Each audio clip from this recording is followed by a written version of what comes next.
Tôt ou tard, un incendie de forêt menacera de brûler votre lieu de vie. Surtout, ne succombez pas à la panique en tentant une évasion à l'extérieur.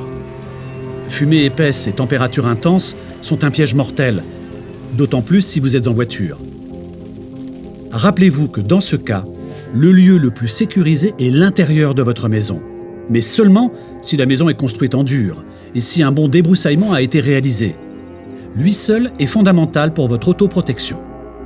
Le débroussaillage a fait que je me suis senti quand même relativement confiant dans le fait de rester dans la maison. Il n'y aurait pas eu de débroussaillement tout autour, je ne serais pas resté. Pour une efficacité maximum, un bon débroussaillement doit être effectué autour d'une habitation pour mettre à distance les végétaux.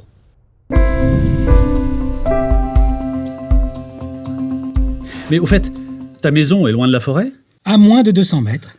Je te rappelle que toute propriété à moins de 200 mètres d'une forêt, d'un maquis ou d'une garrigue doit être débroussaillée dans un rayon de 50 mètres. C'est ton cas. Mais attention, certaines communes à risque ont dû l'étendre à 100 mètres. Tu dois donc te renseigner en mairie ou sur le site internet de la préfecture. Si tu avais été en zone urbaine, tu aurais quand même dû nettoyer ta parcelle en entier avec ou sans maison. Moi, c'est pas mon cas. Je suis près de la forêt. Mon voisin aussi est près de chez moi. Et la dernière fois, tu m'as dit que je pouvais être responsable du débroussaillement chez lui. Je trouve ça un peu fort. Effectivement, c'est pas habituel. Il y a quelques cas de figure. Je t'explique. Prenons le cas numéro 1. Toi et ton voisin, vous avez chacun une zone à débroussailler autour de votre maison. Donc, vous le faites chacun de votre côté. En revanche, tes obligations de débroussaillement peuvent aussi concerner une partie de terrain de ton voisin. Prenons le cas numéro 2. Si ta zone de débroussaillement est en partie sur un terrain non construit, par exemple une forêt, c'est à toi de faire le travail. Le propriétaire de ce terrain ou de cette forêt n'a aucune obligation.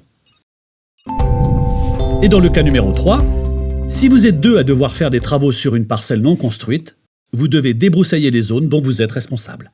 Et si on a une zone en commun sur cette parcelle, on le fait ensemble alors. Perdu!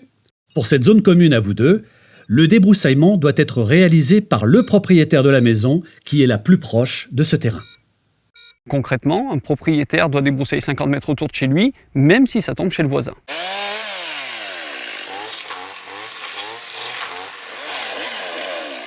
Bon, soit. Mais on ne peut pas rentrer sur son terrain comme ça. Bien sûr, pour faire les travaux chez un voisin, il faut lui demander l'autorisation par lettre recommandée avec accusé de réception et l'informer des travaux prévus. Chacun doit respecter les obligations légales définies par l'arrêté préfectoral de son département. Et s'il refuse ou ne répond pas? Après un délai d'1 mois, ce sera à lui de faire les travaux. Il faudra en avertir le maire, car il a la responsabilité de l'application de cette obligation. Et si le propriétaire refuse de faire les travaux, ce sera au maire de les faire exécuter. Il enverra alors la facture à ton voisin. Débroussailler une forêt aux abords d'habitation présente 3 intérêts. Le premier, c'est la protection des biens et des personnes qui vivent effectivement dans cette habitation-là. Le deuxième intérêt va être celui de préserver le cadre de vie autour de cette habitation. Et puis il y a un troisième intérêt qui est majeur également, c'est le fait de pouvoir permettre une intervention facilitée des pompiers si besoin était. Pour tout savoir sur le débroussaillement, regardez les 4 épisodes. Et consultez l'arrêté préfectoral de votre département.